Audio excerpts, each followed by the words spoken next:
I'm going to be giving you some tips to increase your productivity so you still have some time at the end of the day to relax. My name is Kirsten. Today we're talking about productivity. But first, don't forget to subscribe and like this video. Initially, I made this video because for me, the university semester is about to start, but this is not just a video for students because if you need some productivity hacks and you're maybe self-employed or working in an office or working from home, you're gonna need these tips. My first tip is energy management.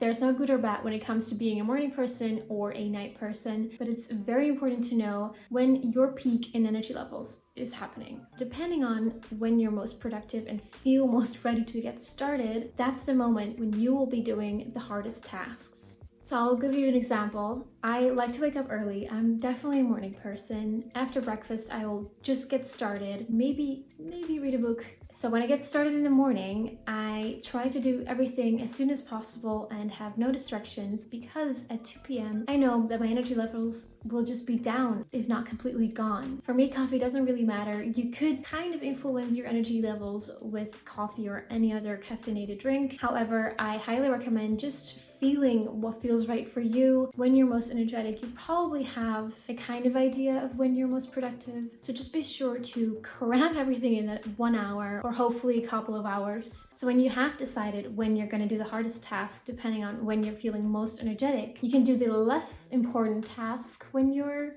not as energetic. Because if you're in the office, you just have to be there. Unlike me, when I can say at 2 p.m. like I'm gonna quit studying, you can't really leave your desk even though you know that you're not really worth anything anymore. So that's the time, whenever your energy levels are down, to do the less important jobs. And then it's a good idea to schedule in any meetings or calls you have to make outside of your energy peak. In case you have no idea whatsoever when you feel most energetic, just have a trial day. Feel whenever it feels right to do a certain task, when you're just dozing off. Feel when you really need a cup of coffee. That's probably when your energy peak is low. We all know that afternoon slump, so just try it out. Then when you know when your energy levels are up or down, you can start making a to-do list. Personally, I like to make a to-do list not just with a regular list of, okay, these are the things that I need to do today or this week or this month, depending on how much tasks you actually have. I like to give all of my tasks designated time slots. So I know like, okay, for recording this YouTube video, I probably need about an hour. So I will have from 9 to 10 to do this. Then after an hour, I definitely need a break. I need to get myself a coffee or have a snack or maybe go for a walk.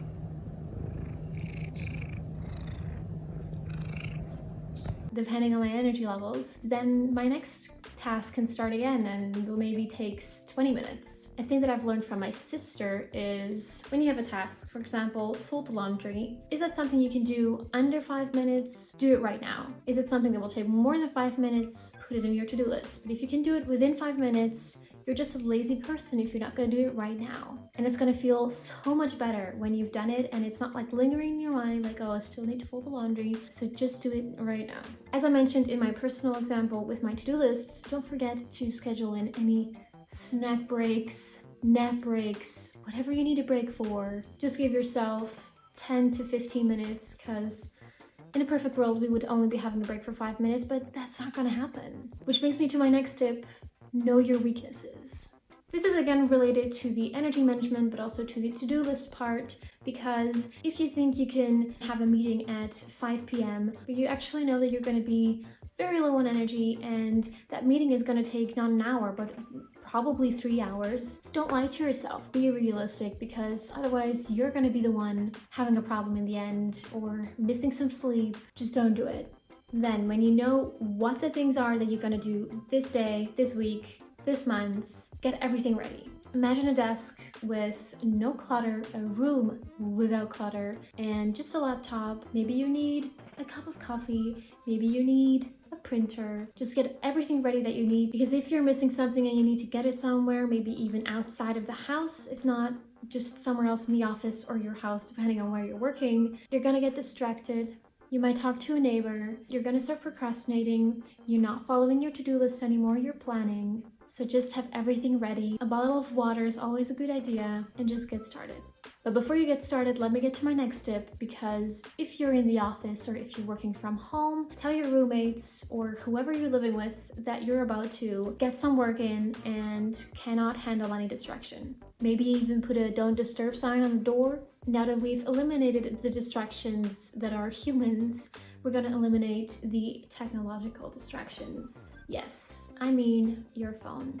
You might need it for the work that you're gonna do. That's cool. Just make sure to put it on silent. If you're gonna need your phone to study because there are lists of vocabulary on your phone, cool, but put your phone on flight mode. If you don't need your phone at all, I'm looking at you, just get it out of the room. You need to get as much work in as you can, so just eliminate all kinds of distraction because you're gonna be distracted.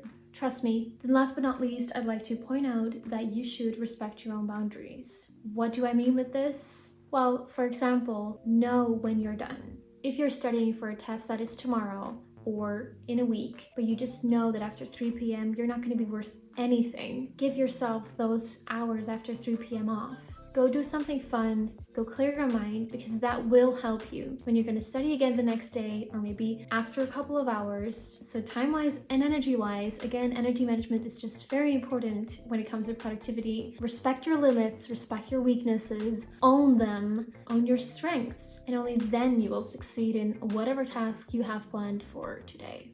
Thanks so much for watching. I hope this video has helped you, and if you have any other productivity tips, leave them in the comments below. Again, don't forget to subscribe to my channel. I am new on YouTube. I need the love. Everyone needs the love, by the way. Go subscribe to every YouTuber you know and like their videos, because that's just going to help them enormously. Don't forget to share this video with anyone that needs these productivity hacks, which is probably everyone. And I believe in you. Go start making a to-do list and just do it. And I see you next week with a different kind of video.